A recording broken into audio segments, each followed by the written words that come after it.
So we're just going to get our panelists set up. While they're doing that, I think I forgot to mention, in all this talking I've been doing, what I actually do. Somebody asked me what my company was, so really new company. I'm going to tell you like one sentence on it. It's called BlockBridge Advisory. In my past year, I was director of development for the Chamber of Digital Commerce, and I had all these conversations with people in the industry, and I really saw a gap between a heavy amount of blockchain insight and technology and business, the business side of it. So I just started up an entity to really bridge the gap between blockchain and business. So that's what BlockBridge Advisory is. And kind of funny, I moderated the panel this morning. I kind of say that I'm Switzerland. My Twitter ID is Bitcoin Susan, and my Gmail is Blockchain Susan. So I guess I'm in both camps. So right now we have our panel on alternate use cases. And before I introduce the panel, each panelist is going to talk about their startup, their company, and what they're doing with blockchain for alternate use beyond finance and currency. And it's really funny because people are asking a lot, what are the alternate use cases? Well, there's a lot of hype of blockchain, let's blockchain everything. But some of the actual industries that are doing things within blockchain are health. Philips has just made an investment in a blockchain company, insurance, supply chain, and as we all know from today, identity. And so I'm going to start with our first panelist. I'm going to introduce Louis Carranza, who's wearing two hats, who you've met today. Louis is here out of the UK, and he's the founder of iiota. And I think Louis is best to explain it, so over to you. Sure. Do you want to introduce everybody, and then I'll hop up? Oh, absolutely, absolutely. Okay, next to Louis, we have Bill Schafer. Bill is the founder of Fairledger, and Bill has been in this space quite a while. His prior company did payments internationally, and he certainly has a lot of experience for his new company, Fairledger. After that, we have Greg Simon. Greg's also been in this industry a little while, and he is the CEO and co-founder of Loyyal. And Greg's really been pushing forward a blockchain solution that I'm pretty sure just about everybody in this room can relate to, and that's loyalty. So I don't want to steal his thunder, and I'll let him tell you more about that. And then next to Greg is Brad Chun of Mooti. Brad's been this kind of stealth guy in the industry. I met Brad a couple months ago, and he has just an amazing team of very strong cryptographers and blockchain engineers that go around and do a whole lot of blockchain work for people, but not that many people really know about them. And Brad has a new company called Mooti, and he'll be talking about that. So let's welcome all of our panelists right now, kind of wake everybody up here in the afternoon. And I'm going to start with Louis. Cool. So in addition to running conferences, I kind of see these as a platform for meeting people, for pushing the agenda forward. My passion is in innovation and transformation. I was focusing on marketing, but then I shifted more towards industry change, which is why I started looking at fintech and why I got into blockchain. Part of it, as anybody who's done any strategic work, is you find trends, find the direction, and your place in it. So, if blockchain platforms or fintech events are sort of one strand, the other strand that I like to do on top of it, it would be silly for me not to actually want to do something in the space. So I'm also an advisor to two companies. Like I said, I have a stake in it. So I don't just run the events. That's actually a lot of hard work. Actually, the fun stuff is actually making cool stuff, and taking it to market. So one of the other projects that I'm working on is, and it's a long shot because I know the industry is not ready yet. It's called iiota, and it combines IoT, blockchain. It doesn't require blockchain, but it's let's just say an immutable ledger. So how many of you have a power outlet in your house? Everybody, yeah. So the thing that I'm thinking is taking a bunch of form factors and putting them into one. So if you look at a power socket, it has two 2 plugs. Every home has them. And every once in a while, you go to places that have an RJ45 connector, which is a Ethernet or the phone jack. And sometimes you'll have USB. So these things are starting to evolve. But one of the things that I saw happening is that IoT devices are getting smaller. So one of the things that I'm looking to do, and I'm taking this seriously, I'm going to China in September to talk to some hardware guys and to look for partnerships out there, is to basically take that form factor and then standardize IoT devices. So something a little bit smaller than a USB stick, where we can fit probably anywhere between 2 or 3 onto a power socket so that it's fixed. So if you can imagine in your kitchen, you'd have your smoke temperature, as well as your humidity, whatever it is that you want. In the basement, you definitely want to have a moisture detector in case you have a flood. In the hallway, you might want a motion sensor that connects to your alarm to see who's talking, so that you can actually fit the things where you need them. So that's nothing new there. And part of what I'm looking to incorporate in distributed ledger technology is the immutability, so that you have a little black box of activity that can't be erased or changed. And the reason why I think this form factor is right for purpose in the next, let's say, 6 to 12 months is because it's more for insurance companies and risk assessment. So imagine every plug in a building like this being fitted with the correct sensor for sensing traffic, for motion, so that you can tell if somebody's in a meeting room or not. There's a lot of practical uses for it, but for me, it's actually an insurance play, because I think the risk assessment on a property or a commercial property would change completely if you can take a pulse of the building with sensors. And the immutability also requires a hub to transport data to a central place that can then be sent to a secure cloud using immutable ledger. So it's not it's not a complex system. But the other thing that I'm trying to do as well is, because I know that I can't do this and have the industry accept it. So the other thing that I'm looking to put together is an insurance industry consortium, because right now there's no standards on IoT, there's no standards on blockchain, and these things would require insurance companies to be able to have some sort of standards, or else I'll make something and then 10 people use it and it's great, but you need a bit of scale in order to do it for something like this. So iiota is all about trying to condense the form factor of IoT devices and give them a sense of purpose, but focus on the insurance risk assessment market, because that's one way to assist. And you don't have to give away your data. You're in charge of your data, so you can open that door to the insurance company. Just like if they watch your driving and you're a safe driver, you get a lower rate. You never have to give it away. You can decide to open that door or close it or keep it with yourself. But if an insurance company doesn't have to pay a flooded basement claim, because the device detected moisture when a person was out of their house, multiply that by 1,000 throughout the year, you're looking at a substantial saving. So that's basically what iiota does. So we're at the stage right now where we're looking at the design of the hardware, the industrial design, getting the supply chain and feasibility study. But the reason why I say it's a long burn is because it's going to cost at least 70 to 250K to get a working prototype that actually does what we want it to do. But at the same time, we're also doing a roundtable in London to get some of the insurers together to start looking at standardization. For one, it'd be nice to have the voice of a bunch of innovation heads for insurance, especially when we're trying to seed the idea. So the goal is to have the two intersect, because a lot of them have venturing arms, and this ticks a lot of boxes. So that's what we're up to. So we're looking for for partners, people interested in helping us scope it out, because it's this is at least an 18-month project. Somebody else could do it, but you also need a lot of the factors. And right now we also have a platform to take it to the road and to keep road testing it and making sure that it stays on top of the latest trend. So that's it. That's what iiota is. It's a passion project based on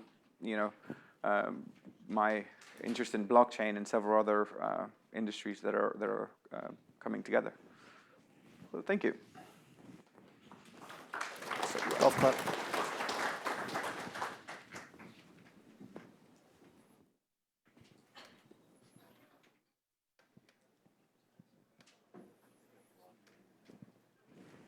Terrific. Okay. Thanks. So I want to talk a little today about what I think is the substantial role that blockchain can play in sustainability, and particularly what we're doing in Africa. So everything we use or consume has to start in a mine or on a farm. So palm oil, for instance, is practically in everything. Palm oil grows best in tropical areas. The fastest way to clear the land for planting is to slash and burn the rainforests, and there are real consequences to this behavior. In fact, agriculture is the direct driver of the vast majority of deforestation, and it's not a localized problem. So this is a view from space of Southeast Asia during the burning season. So it has very real consequences, and it's not isolated. So briefly, one of the things we're into is chocolate. It's a $110 billion market. Interesting facts about it is harvested by hand. And it is, generally speaking, it's practically impossible with current technology, to trace the origin of products to verify compliance with anti-slavery, anti-conflict, and deforestation commitments. So smallholder farmers, there are about 1 billion smallholder farmers that support billions more. So they are a huge impact in the economies of developing countries. In fact, some countries in Africa, 35% of their GDP is farming, and mostly from smallholder farmers. So, and in fact, most of the world's poor are farmers. They're generally excluded from the financial system, and while we have serious sustainability challenges, there is a concerted effort on a global scale to address these issues. So 2015 was really a watershed moment following the recent commitments in Paris. Over 250 of the world's largest companies have committed to sustainable sourcing in their supply chains by 2020. So what we have really is a significant alignment of goals. So big food and agriculture, these guys, are heavily dependent on supply chains that stretch around the world. And they want to incentivize the farmers and help them increase their production.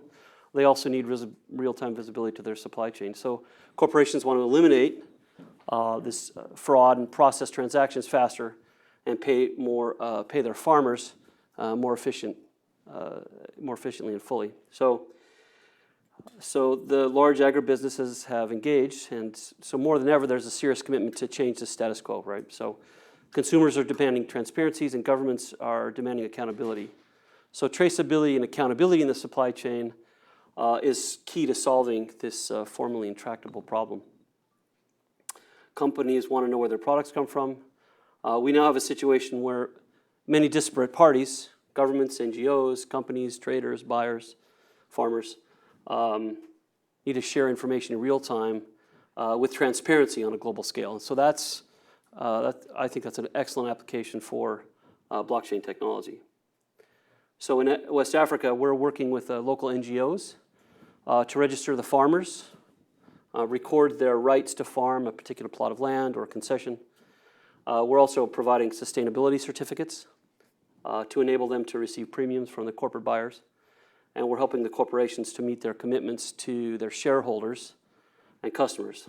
So the most difficult part of all this is what I call the first mile. And I believe that mobile phones and blockchain technology combined together has significant far-reaching impact on our society. So we're combining both of those to enable efficiency and clarity for all the parties involved. So cell phone access is ubiquitous. We eliminate paperwork that is lost or forged. So this transaction would generally create 6 receipts. The interesting thing about our technology is that we call it sort of smart contracts on dumb phones. So we use SMS technology, which is pretty much ubiquitous.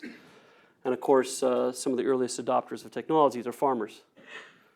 One of the benefits of this is the farmer gets paid immediately. Brings their crops out of the field, the farmer gets paid immediately. Currently what's happening, They may get, the big ag buyer will pay a premium, supposed to go to the farmer. Maybe it gets there, maybe it doesn't, maybe it gets there 9 months later. Farmer is now in a position of getting a high interest rate loan to pay for their products. So we can cut that short, right? There are 250 mobile money systems in the world now. So we enable commodity buyers to pay the farmer directly right on their phone as soon as they bring the crops out in the field. So we have a significant alignment of goals there. So we have a farmer's registered and receive an ID, which is connected to their SIM card. If you go get a SIM card in Africa, you're showing them your driver's license, typically speaking. So I believe that that's really where we're headed with identity. It's going to be somehow attached to your mobile phone. There's chip technology out there that can recognize your unique electrical signals. You pick up a phone, they're going to know that it's you. Farmer is certified by an NGO for sustainable practices. So again, the farmer gets a blockchain account.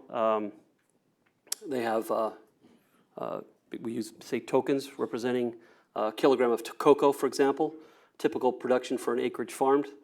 So their account, right, is a phone number and PIN are associated with a strong password, associated with a private key, and all of that is encrypted. The warehouses and transporters also gets accounts on the blockchain. So the farmer will transfer tokens of representing cocoa to the buyer. That transaction, of course, is on the blockchain, which provides visibility to the end customer. And the commodity customer can then pay the premium directly to the farmer, again, cutting out corrupt and inefficient middlemen. So the buyers will know how many, how much commodity is in each warehouse, which is very important. When you have a global supply chain, you want to know where all your products are. They know what's in transit. They know what the harvest looks like, and they know all of this in real time, right? So I think, again, mobile phones and blockchain have tremendous potential to radically transform global trade. We also want to provide, extending this, we want to provide access to financial tools for these farmers, right? So once they have an identity, they can build a reputation. Now they have a credit history. They can get a decent interest rate loan. They can access crop insurance. And so you can imagine all that's possible once you have the farmers connected to the global financial community through mobile devices using the blockchain to keep this all straight. So really what we want to do is essentially bring 1 billion farmers up onto the world economic stage. So that's a little bit about what we're doing. You can find me later if you have any other questions. So that's Fairledger.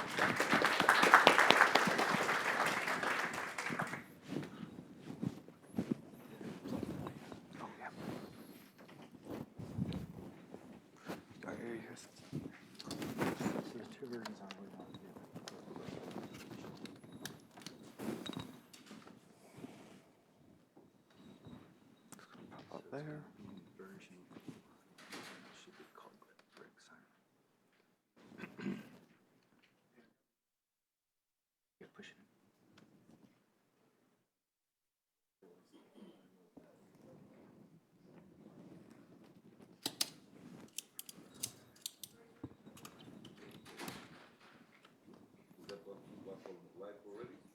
Yeah, so we're going to start a pilot project. We're in the middle of it now. We want to be up and running in the harvest season, which is September, October. Just click down here. So we bootstrapped the company to date. Okay. Hello, my name is Greg Simon. I'm the CEO and co-founder of a company called Loyyal. We are building blockchain technology for behavior incentivization. Before I get started, I've been involved with blockchain for about 3 years. Oh, can you hear me? Is this better? Is it on? I have to use this one? You can click it on your... That doesn't matter, just stay here anyways. Okay. Okay, so hopefully this is better. So I've been in blockchain for about 3 years, and before that, I was in banking for 15 years. And when I discovered blockchain, one of the first things I thought of was all of the incredible applications for banking, particularly middle office, where I spent part of my career. But I had enough of all of that stress and boringness. So I looked for something that was a little bit easier to go to market and a little bit more fun. And what we've developed is this novel idea for behavior incentivization, but we're really starting out with the loyalty and rewards industry. So it's actually a very big market. We don't realize it because it's incredibly fragmented. Globally, a research firm, Colloqui, estimates that the existing loyalty industry is worth about $117 billion per year. And although our customers are the program operators, as consumers, we're probably all well aware of how incredibly frustrating it is to deal with loyalty programs. They don't even really feel like they're loyalty programs to us. And these are the problems that we're dealing with our platform. The lack of scalability, right? So it's highly fragmented. It's difficult for me to earn a mile and go spend it as cash where I want to.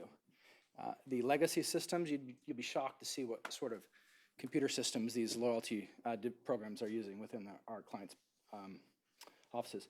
It's incredibly confusing. I think in the US, the average consumer is in about 20 different loyalty programs. We probably keep track of 2 or 3, and the rest of those, it's just value that we're not capturing that we've earned. And the most important part here is for me, I think, is the financial risk. So I'm a CPA, and one of the advantages we've had in analyzing this problem is viewing it as a liability management problem for the program operator, because they record these rewards as liability on their balance sheet, and they've painted themselves in a corner with some various problems. I used to have a slide on here that I took out that shows me buying a room at a certain hotel's website with airline miles from another airline's website, and it shows how I lost about 3/4 of my value by doing that through another partner. If I took it out, because that hotel is someone we may do business with, so I didn't want to embarrass them, but just let you know that generally, when you redeem at another place, you lose almost 3/4 of your value because of that process. So what we're providing here for this industry is really based on 3 different solutions. We introduced the interoperability.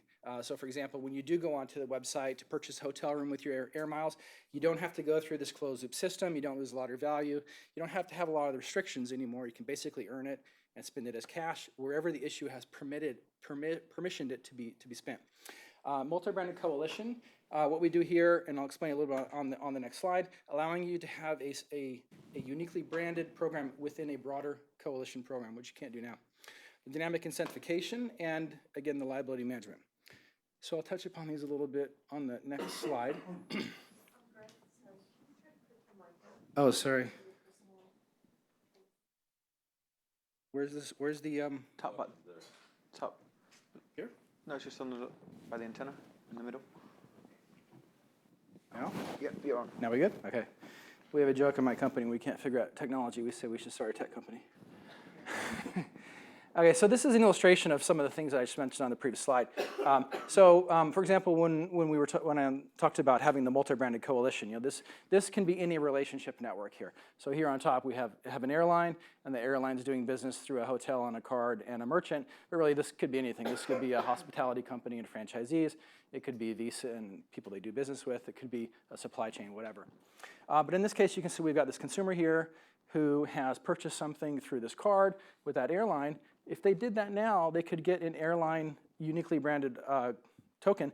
But in this case, it can have 2 different redemption rules attached to it on our platform. So it can be something like an airline powered by a credit card, or it could be, for example, if I was going to Macy's in New York, I could earn a Macy's powered by Plenty point. So the merchant doesn't have to lose promoting their brand on our platform, whereas now they have to choose between their own program or the broader coalition program.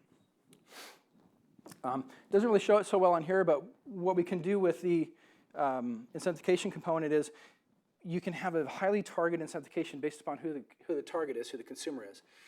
So for example, what I like to say is if I'm walking into something like Lowe's and I had purchased a grill there about 5 years ago.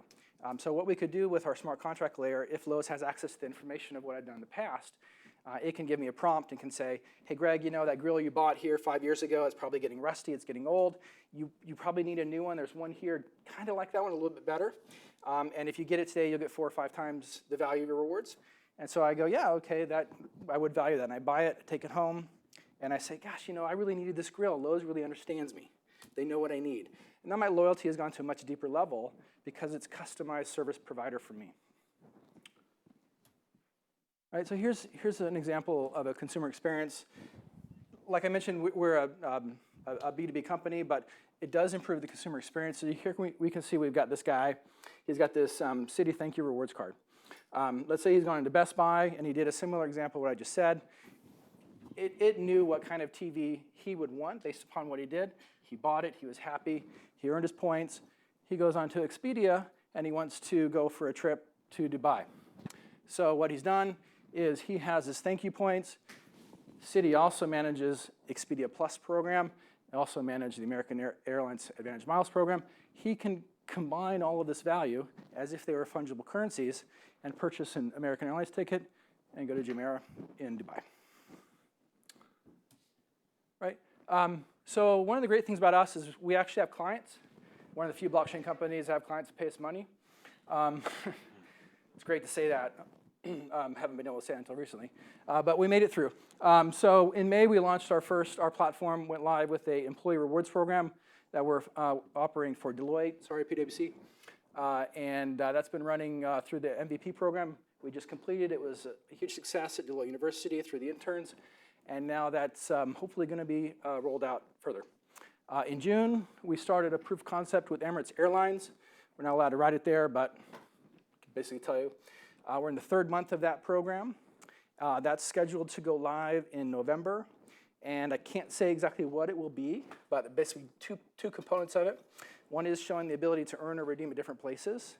But also another piece of it, which will be quite powerful, is showing the ability to allow peer-to-peer exchange. So if I want to give him my Skyward miles, and do that without having to lose the breakage on your balance sheet. We announced a few months ago a program we're doing in Dubai, sponsored by the Dubai Future Foundation called Dubai Points. And this is a tourist incentivization program. So working with the Department of Tourism in Dubai, we're helping to incentivize people to go places they normally don't go. They went to the Burj Khalifa, which is a real tall building, but you probably didn't go to some of the other places like the museum. So what we're doing is by incentivizing people to go to the museum, they can earn Dubai points that they can then redeem at some of these partners, like Emirates Airlines, Jumeirah, Korea. We're working on a pilot with FIS, and that should launch in the fourth quarter. And then in 2017, we're going to launch 10 new client engagements, and 4 of those have been locked in. So like I said, we're live. Our clients are worldwide. One of the great things about having a live platform and a really cool product is your clients come to you. So we're quite fortunate that we can sort of pick and choose the ones we want to do. And it's, as you can see, it's basically across all these different industries. Partnering with Deloitte, PwC, Museum of the Future. That's an initiative of the Dubai Futures Foundation. We're one of the 30 members of the Dubai Global Blockchain Council. We're also on Hyperledger project, and TCG Digital is one of our vendors. So that's the early sort of boring stuff. The really interesting stuff is when we get to general incentivization. This is probably going to come in about 2 or 3 years. So we built our platform so it can actually incentivize any agent to do anything. It's agnostic as to what device is verifying your identity or confirming your behavior. So for example, we can incentivize any agent. It doesn't have to be a person. It can be a smart air conditioner to save electricity. It can be a driverless car to take you to one restaurant instead of another. It could be a home helper robot to buy you one brand over another. We can be behavior agnostic. So we can incentivize you to drive safe, exercise, study, or recycle, or we're even construct agnostic. It can be IoT, virtual augmented reality, or you can find View if you're a Pokemon Go person. And that's us. We're growing rapidly. We are hiring. We want clients. We want partners. We want investors. In my opinion, it's the most exciting application of blockchain now because we actually have gone to market. So if you're interested, please reach out to us. Where are you based? Our headquarters is here in New York. We also have an office in Dubai.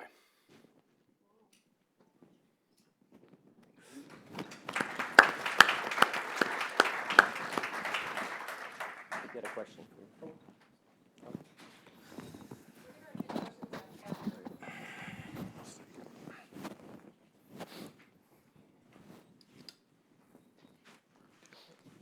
It's on the desktop already. Oh, yep. Just go down. Hi guys, my name is Brad. What we're working on now is a company called Mooti, and it's aims to solve the issue of portable digital identity for, I guess, what identity should be, given that we're all interconnected, yet we still use a lot of static data and old manual documents to verify open bank accounts and such. So this is our take on what we believe the future identity is going to look like. So right now, as mentioned, the current ID verification system relies on static data that's often easy to fake. And even if we pretend that, you know, I'm the only person that knows my social security number, the truth is that there's probably a lot of other people in this world that have a copy of my social security number. I don't know how long you guys have been in the Bitcoin space, but I've had to KYC myself in a lot of Bitcoin exchanges that have been hacked. Some of them, like, you know, MTGOX. Also, it was released that all of the KYC data was also hacked and released. And so copies of my passport, social security number, prior addresses, employers, whatever, right? All of that stuff is out there, it's stolen. They can go to a bank, try to open something under my name, and they can fully validate all of that static data that typically the banks will go against LexisNexis or other static data stores to validate. So that's not a great process, but that's a standard that we use today in the US. Other countries are a little bit better than the US, but the US is really far behind. So our solution is to create secure portable identity. We're calling it a Mooti Pass, and that's kind of a play on, you guys saw the movie Fifth Element.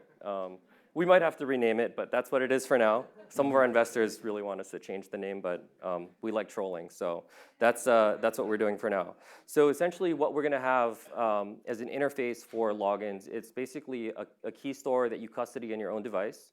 Currently, it's gonna be a cloud-based key store. Eventually, we're gonna get hardware partners to have offline key signing for authentication. You can use a singular portable identification device to log into any website, service, application that you want, and this is the first step, right? The first step is basically to essentially identify users as a retailer or as a business or, you know, a vendor. I want to know that the customers coming to me are real customers, that they link back to real identities.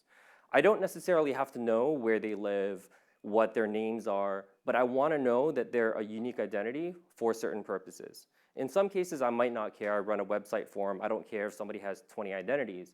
But let's say I'm a dating website, and you know, I want to know that someone's not creating dating bots and just, you know, saying I'm a boy, I'm a girl, whatever, right? And then just talking to everyone just to troll people, spam them, or whatever. And you know, if you guys are on Instagram or Snapchat or Twitter, I'm sure you guys get a lot of spam from these kind of people. If you've gone to any dating websites, you always have a question: is this a real person that I'm talking to? Well, you know, with our system, you can identify that there's a unique individual behind that login. But what we're going to end up doing is layering a whole identity system on top of it. And so what you're going to be able to do is have that user prove that he's a male or a female without knowing any other information about that user. And it's completely user controlled. So these logins are going to basically save time because we're going to use like a QR code based you know, system for logging into websites. If you guys use WhatsApp Web, I don't know if you guys ever use that. You sign up with your phone, you can log in with the QR code. It's going to be a similar interface to that. We improve the data security as we use robust private key infrastructure technology to encrypt a lot of the data that's transmitted and to obfuscate metadata that's also being transmitted over the network. We improve the prevention of fraud through our system because essentially what we're doing is removing the centralization of all the permissions and the passwords from the vendor itself who custodies that to the actual user who provides the login information and signs in with private keys that they hold themselves. So if you guys know anything about multi-factor authentication, the standards are basically something you have, something you know, and something you are, which is biometric. We're not really big into the biometric thing because, well, there's a lot of ways to get around that currently, but what you have and what you know are very important things, and our system addresses those in a very plain way. So one other thing that we're going to be doing is once we create these portable digital identities, we're going to allow users to create basically what we're calling KYC passports. So depending on the site and vendor and where you're going to be doing business with, you create a user passport for personally identifiable information that you're going to give to that business, that you're going to allow them to view. And this data is actually not just like, you could give like strict static data like, this is my birthday. But most businesses don't need that, right? In Europe, they're coming up with new legislation regarding age restrictions for viewing adult online content, right? And our system would allow you to then verify that you are of legal age to view adult content in an anonymous and private way.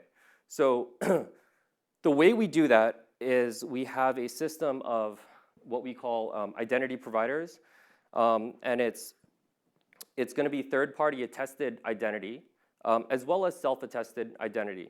These identity providers can issue claims on your identity, for which you can use to then validate yourself to other businesses and services. So as the example I gave before with dating, you can validate that you're a man, and the way that you get that is that, say the US Passport Agency is an identity provider, they have a copy of my birth certificate or whatever it is, right? And they can validate that, yes, his passport says that he's a male. And then they can issue a token to me that then I can take, and then I can transmit that claim on login to the sites that I'm going to that need that information. So through this method of opt-in permissioning, we also enhance user privacy very significantly and improve the way that the structure for personally identifiable information is handled. We think that vendors, retailers, right, the end users shouldn't actually have to custody this personally identifiable data for aforementioned reasons, like MT Gox, where my passport was stolen, because they're really good at doing their business. They're really bad at privacy. They're really bad at security. And so we would like to centralize the security piece of it into businesses that actually know what they're doing about security, like the US Passport Agency. Well, let's hope they know what they're doing with security. And then have them attest to identity. And so therefore, we're sending cryptographic claims over a blockchain as a transaction with your login so that the business knows who you are for the opt-in information that you want to give them. And if they're ever hacked, that information is unlinkable back to you. Only the vendor, the actual identity provider themselves will have access to get that information. But if I'm a hacker and I hacked Target's information that had a bunch of information about me as a consumer, my loyalty program, all these things, they wouldn't be able to have permissions to go to the identity provider and say, hey, give me a copy of all of Brad's stuff. So this system is much more secure from that perspective.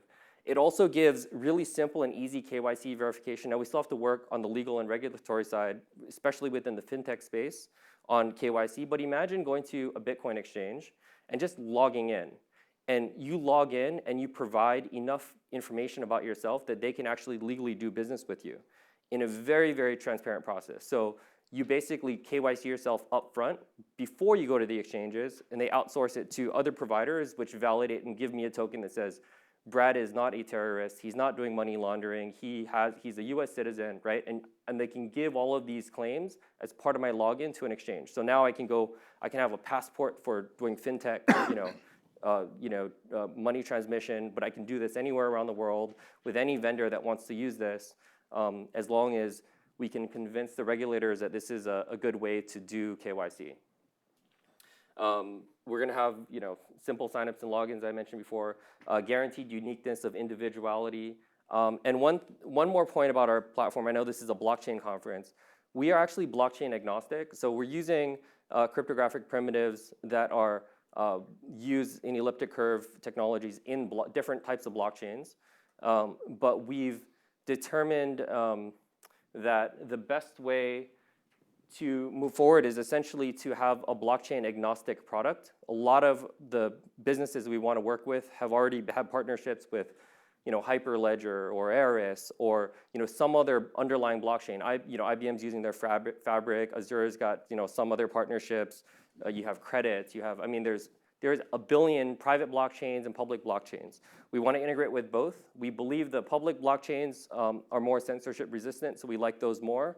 However, scalability really sucks on public blockchains, and so that's why we need to also integrate with private blockchains. The cryptographic white paper that we wrote can be found online if you can read that URL, or you can just Google identity chains in Google. This base portable digital identity that we're going to be creating, we'll launch next month. It's going to open the door for a ton of other things that you can do, right? So you start off with it's the tip of the iceberg, and then we start layering identity, third-party attested identity claims on top of it. We can do governance, we can do individual voting, right? You can issue certifications that you can verify. You can do ticketing, we can do vouchers, we can even do loyalty points programs over this. And so the possibilities are really endless. We're very excited to be doing a lot of research in this space. We're also working on a lot of other R&D projects. We kind of see ourselves as an R&D shop. We're looking at other methods around privacy and decentralization of authority. Okay, so market opportunity within the space is huge. This is like kind of an accounting thing. So there's like a lot of money that's being lost because of identity theft. Essentially, that's what this says. So our founding team, it's myself, I have a chief technologist, he's from Germany, and we have our lead cryptographer who's in Utah, and these guys are our technologists, are really at the top of their field. I personally started in tech, and then I worked in the Valley, and then I moved into banking post the dot-com crash, worked at Deutsche Bank, ran operations and trading there, ran global emerging market trading until 2008, then moved to private equity. And then 2008, that got boring. It became a long-only basket of stocks. And so I quit and then got back into tech, started mining Bitcoin in 2010. And it just kind of seemed like all the things that I've done in the past sort of came back together. And I get to basically do everything from the fintech side to the tech side now, and it's a very exciting space to be. So I'd be happy to answer any questions about our platform or technology. We are doing an investment round currently and looking for partners to work with. So that's it.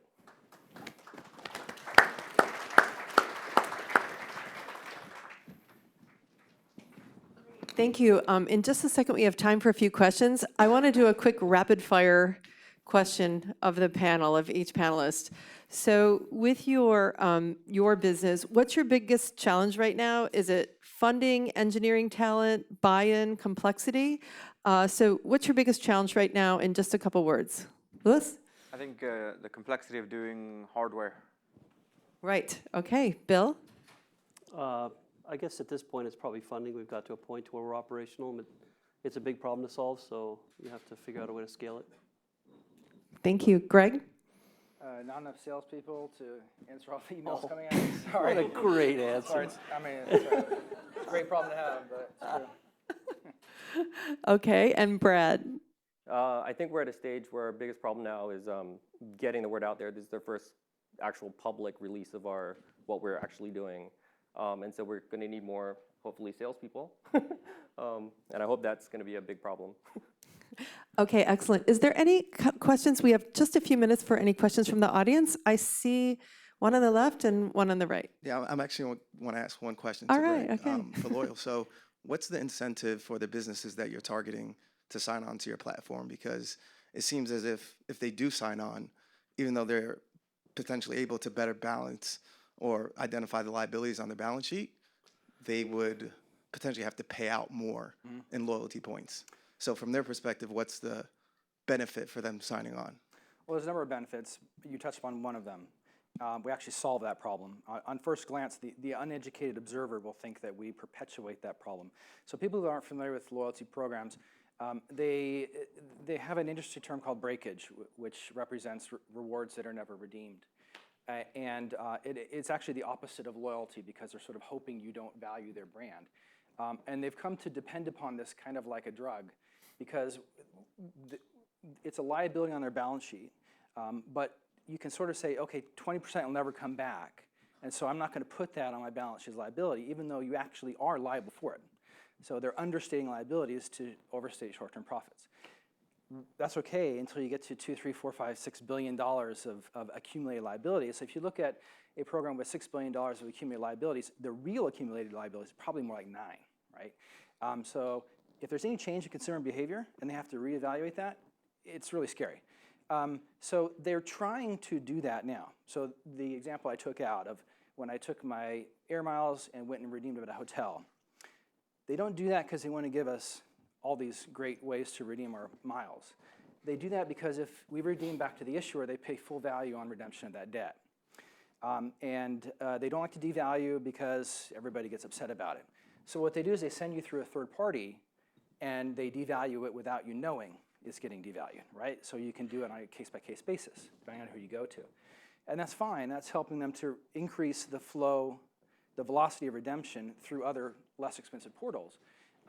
But there's only so much that they can do because it costs a lot to secure it, right? So a major airline and a major hotel, it's very expensive to do that, but it's less expensive than the economic gain. Probably about half of the value you lose is the cost of setting that up.